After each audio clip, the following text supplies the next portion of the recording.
Arkadaşlar, Covid-19 yasası resmi gazetede yayınlandı. Allah'a şükür. Bütün kader mahkumlarına gece gündüz dua ettim. YouTube'da yorumları okudum. Gözyaşlarınıza ortak oldum. Hislerinize.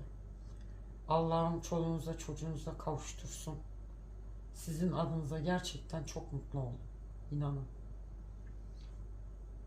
Buradan da devletimize iyi ki varsınız diliyorum. Bütün kader mahkumlarının sesi oldular. Allah sevdiğinize kavuştursun.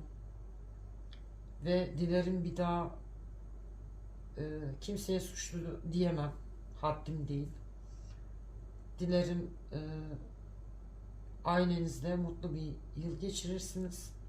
Allah'ım kötü insanlardan hepinizi korusun. Saygıyla selamlıyorum arkadaşlar. Allah'a emanet olun.